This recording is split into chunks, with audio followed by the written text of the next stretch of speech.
Perhatikan, wa nafsi wa ma sawaha fa alhamaha fujuraha wa qad aflaha man wa qad khaba man. Tolong ibu garis bawahi ayat 7 sampai 8 dulu. Wa nafsi wa ma, dah gini ya, lihat sini bu, ini nafs bagi 2, sudah. Dan demi jiwa manusia yang aku ciptakan sempurna. Saya ulang, dan demi jiwa manusia yang aku ciptakan sempurna. Ini sumber kehidupan. Fa'alhamaha fujuraha wa taqwaha. Di dalam jiwa itu ada 2 potensi, 2 kecenderungan. Satu, apa yang disebut potensi takwa, semua sumber kebaikan di jiwa takwa. Sudah? Di sini inti semua kebaikan. Jujur, tenang, rendah hati, sabar, di sini semua. Prakteknya nanti bagaimana?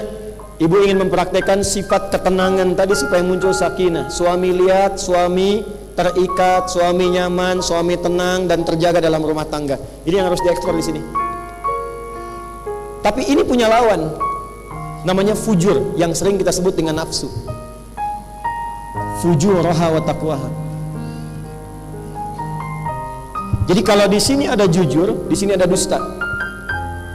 Awas, hati-hati. Di sini ada rendah hati, di sini ada sombong.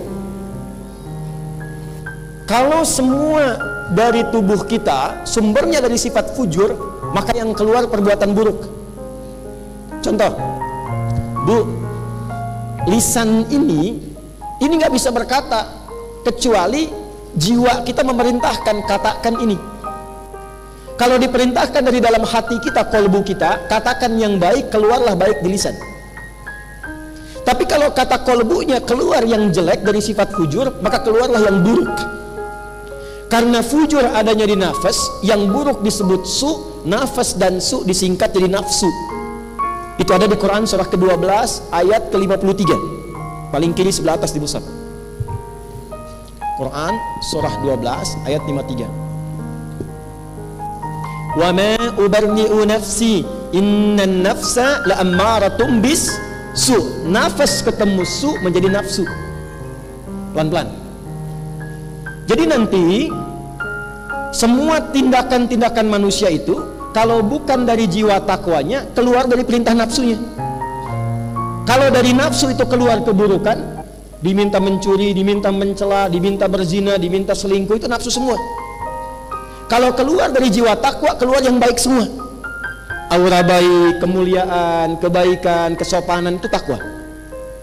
Nah, ketika perempuan dengan fitrahnya diperintahkan oleh Allah, nih kamu indah, kenakan jilbab, kenakan seperti ini, lakukan begini, itu untuk menjaga kemuliaannya sekaligus mengaktifkan jiwa takwa dalam pasangannya. Jadi kalau ibu seketika mengenakan pakaian begini, pakai jilbab, bagus, tertutup, itu pasti laki-laki hormat, bu. Hormat itu, gak akan ganggu ibu. Ibu gak percaya silahkan.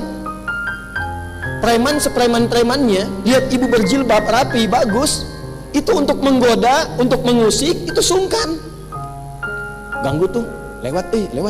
Ulah, bunga, gede dosanya. Ganggu tuh, gak mau dosanya gede katanya. Itu minimal ada kesan di hatinya, aktif jiwa takwanya. Sepreman-premannya, kalau ibu menjaga hukum Allah, ibu terjaga. Tapi sebaliknya, ketika ada perempuan berusaha membuka bagian yang seharusnya dia tutup, yang sudah Allah jaga, maka yang aktif di lawan jenisnya itu nafsunya. Itulah sebabnya kenapa perempuan itu dijaga dari auratnya, supaya apa? Satu, tidak terganggu dan terlukai dirinya. Yang kedua, tidak terpancing keadaan nafsu dari dalam pasangannya, sehingga dengan munculnya nafsu itu bisa mengganggu kehormatan dirinya. Itu poinnya. Jadi kalimat ini nggak benar kalau ada aktivis ya, feminis macam-macam mengatakan yang penting pakai pakaian terhormat. Itu mah laki-laki aja yang nafsunya begitu. Nah, nafsunya itu muncul karena perilaku Anda. Itu poinnya. Ya itulah sebabnya kenapa Allah tutup supaya kehormatan ibu terjaga, yang lain tidak terganggu. Jelas gak? Ini kisah nyata di Amerika. Satu kali seorang perempuan berjilbab, ini kisah nyata, sedang lewat bu malam-malam. Allahu Akbar, ketika lewat ternyata ada beberapa preman sedang nongkrong. Dan preman itu dari karakteristik wajahnya sudah tercurigai suka berbuat sesuatu yang kurang baik. Apa yang dia lakukan? Saya ajarkan satu doa ya bu ya. Ibu kalau ada anak perempuan atau ibu sedang berjalan ke satu tempat sedang tidak merasa nyaman, ibu boleh bacakan doa ini. Bismillahilladzi Bismillahilladzi la yadurru ma'asmihi syai'un fil ardi wala fis sama' wa huwas sami'ul basir. Itu kalau mahasiswi, adik-adik atau ibu atau anak gadisnya atau ibu sedang jalan terus lewat tempat yang nggak enak, ada orang nongtong-nongtong diduga nggak enak, bacakan doa itu. Singkatnya gini, perempuan itu lewat, ini kisah nyata, ternyata nggak ada satupun berani yang ganggu. Tapi besoknya muncul di berita terjadi, mohon maaf, pelecehan seksual di tempat persis perempuan itu lewat. Dan waktunya itu selang nggak berapa lama dari perempuan itu lewat. Taunya di televisi. Di perempuan ini begitu lewat, begitu lihat TV besoknya, dia melihat, oh ini kan tempat saya malam lewat tadi. Terus waktunya nggak berjauhan, begitu beliau telah lewat tadi, setelah sekian ya waktu, itu terjadi peristiwa itu. Maka secara singkat pelakunya itu karena terduga, terlihat kan lewat CCTV, ada beberapa keadaan ditangkap, tapi untuk memastikan harus ada saksi.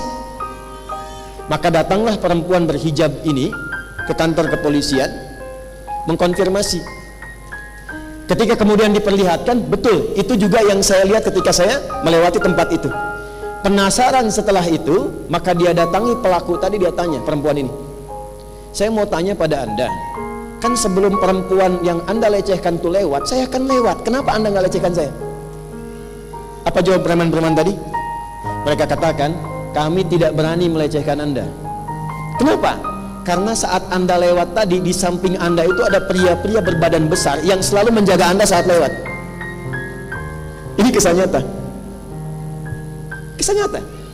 Dan ini janji Allah di surah Fussilat. Ketika seorang hamba istiqomah mendekat kepada Allah, Allah turunkan malaikat untuk menjaganya. Innal ladzina qalu rabbunallahu tsummas taqamu tatanazzalu alaihimul malaikah alla takhafu wa la tahzanu. Orang yang istiqomah mendekat karena Allah, mengerjakan sesuatu karena Allah, ibu berjilbab karena Allah, Allah kasih hadiah, ibu ingin pakai karena Allah, saya gunakan karena Allah. Kata Allah, siapapun hambaku yang melakukan segala hal karena aku turunkan malaikat khusus untuk menjaga dia selama dalam kehidupannya. Itu poinnya. Lalu ditanya lagi, kenapa perempuan yang itu engkau lecehkan? Karena dia menggunakan tampilan yang begitu menggoda. Jadi ketika Allah turunkan pakaian khusus untuk perempuan, sesungguhnya untuk menjaga kehormatannya dan melindungi dia dari perbuatan yang tidak menyenangkan. Itu poinnya. Ya, jelas ya?